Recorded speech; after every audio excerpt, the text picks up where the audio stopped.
Hi friends, இன்னைக்கு ஒரு தக்காளி ரசம் ரொம்ப சிம்பிளாக, ஈஸியாக, ரொம்ப டேஸ்ட்டாக தக்காளி ரசம் வச்சுக்கலாம். அதுக்கு கொத்தமல்லி விதை, மிளகு, சீரகம், பூண்டு, தக்காளி, வெங்காயம், மஞ்சப்பொடி, பெருங்காயப்பொடி எல்லாமே சேர்த்து நல்லா கரைச்சி, கையால் நல்லா கரைச்சி அதை புழிஞ்சு எடுத்து எண்ணெயில் வதக்கி, இப்போ நம்ம புழிஞ்சு எடுத்த சாறை ஊற்றி இந்த ரசத்தை பண்ண போகிறோம்.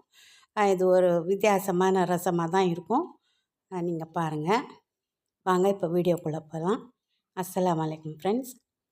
இன்றைக்கி நான் உங்களுக்கு ஒரு கொசு கதை சொல்ல போகிறேன். குட்டியான கதை தான், கேளுங்க.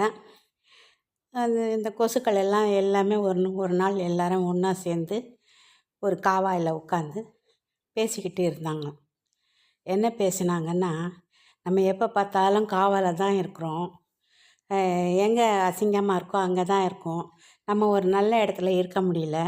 ஒரு பீச் ஓரத்தில், ஒரு ஆற்று பக்கத்தில், ஒரு மரங்களெல்லாம் இருக்கிற இடத்துல, நல்ல காற்று வீசுகிற இடத்துலலாம் நம்மளால் உட்காந்து இந்த மாதிரி மாநாடாக பேச முடியலையே, நம்ம என்ன பண்ணலாம் அப்படின்னு சொல்லிட்டு அவங்களுக்குள்ளே பேசிக்கிட்டாங்களாம். அப்போது கொஞ்சம் கொசுக்கள் எல்லாம் என்ன பண்ணிச்சான், நம்ம எல்லோரும் சேர்ந்து போய் இந்த பிரச்சனையை யாராலையும் தீர்க்க முடியாது, கடவுளால் மட்டும்தான் தீர்க்க முடியும், வாங்க நம்ம கடவுள்கிட்ட போயிட்டு நம்ம சொல்லுவோம் அப்படின்னு சொல்லிட்டு எல்லோரும் கிளம்பி கடவுள்கிட்ட போகிறாங்க. கடவுள் கேட்டாராம், என்ன எல்லோரும் சேர்ந்து இங்கே வந்திருக்கிறீங்க அப்படின்னு.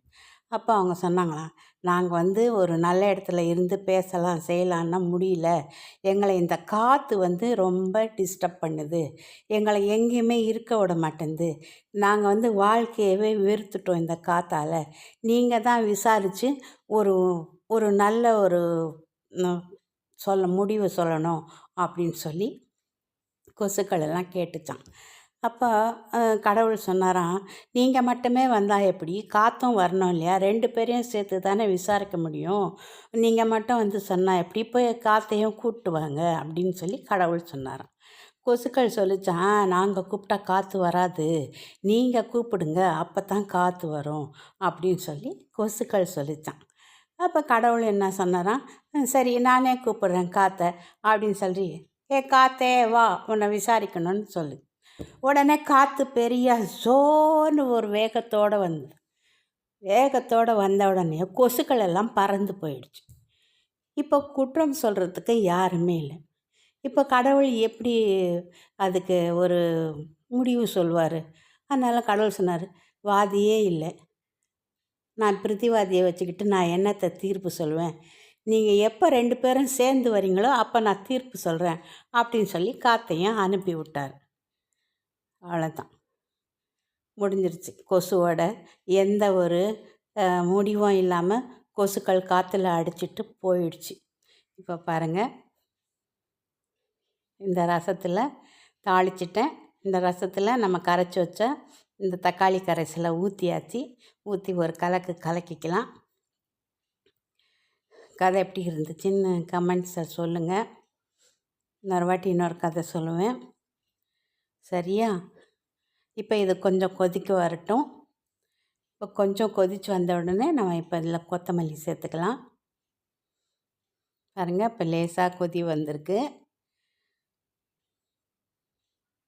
இப்போ நம்ம ஒரு கலக்கி விட்டு கொத்தமல்லியை சேர்த்துக்கலாம்.